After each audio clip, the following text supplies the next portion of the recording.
मेहंदी में लालिमा होती है ना, पर मेहंदी के पूरे पेड़ को चीर डालो, कहीं लालिमा दिखा दो तुम तुम्हें समझे नहीं ना।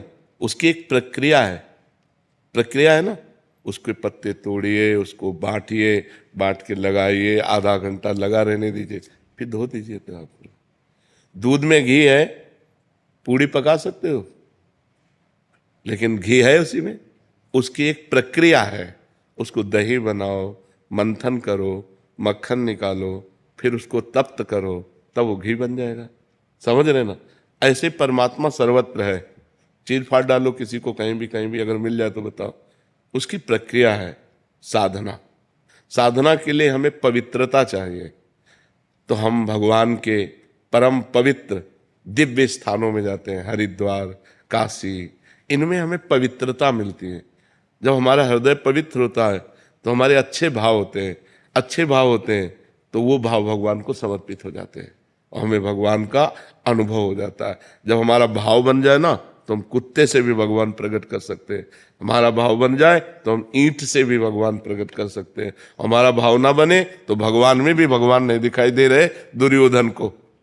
दुर्योधन का भाव नहीं है भगवान के प्रति, तो श्री कृष्ण को एक बहुत विद्वान प्रवीण यदुवंशी समझता, वो भगवान नहीं मानता।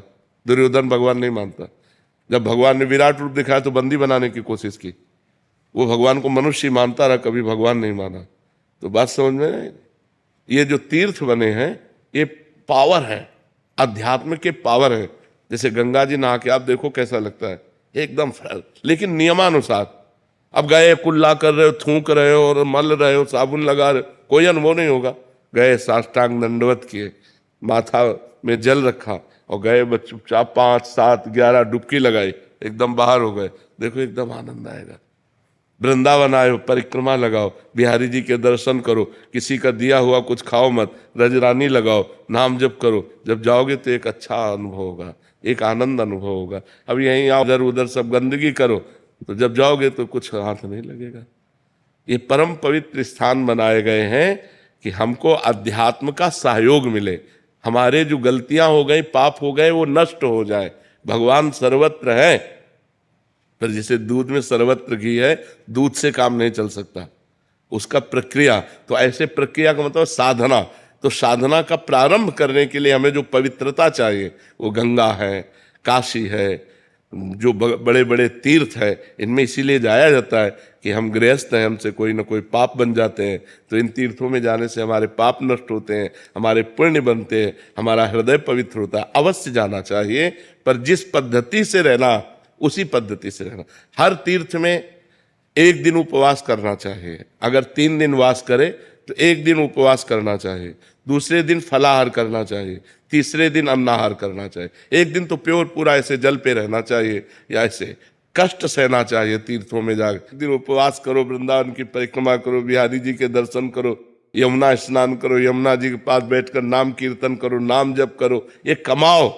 जो तीर्थ स्थानों में परम पवित्र भाव कमाए जाते हैं वो एक, लेकिन बड़ा विचित्र है। यमुना किनारे भी बैठकर गंदी बात करेंगे, यमुना किनारे भी बैठकर गंदी क्रियाएं करेंगे, इधर उधर सब गंदी बातें करेंगे, तो धाम का फिर लाभ कहाँ मिल पाएगा। तो समझ पाते हो, जरूर जाना चाहिए। तो महाराज जी, जैसे इतने बड़े बड़े तीर्थ स्थल है, कभी कभी वहाँ पे अनहोनी हो जाती है, इंसान भगवान को पाने जा रहा है। आप हमारी बात सुनो। अनंत जन्मों से भटका हुआ जीव, शरीर तो छूटना ही है, राइट टाइम है शरीर का।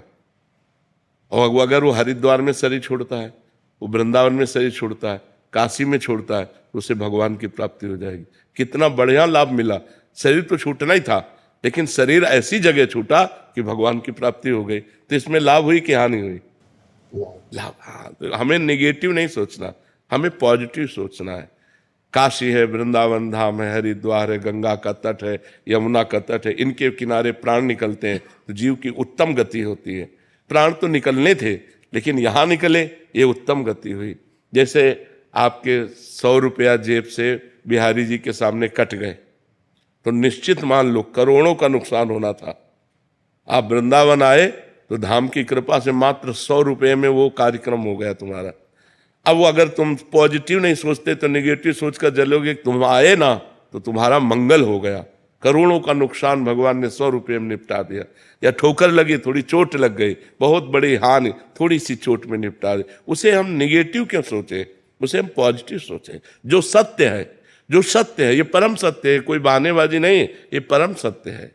एक दो मित्र थे, एक जब सयाने हुए तो शराब पीने लगे, गंदे आचरण करने लगे, वैश्यागमन, जुआ खेलना, शराब पीना, ऐसे सब।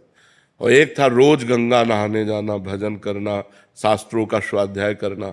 तो बहुत दिनों के बाद दोनों मित्र मिले, दूर से देखा वो गंगा नहाने वाला आ रहा है, और उसने देखा कि वो हमारा मित्र जो भटक गया गंदे आचरणों में, वो आ रहा है।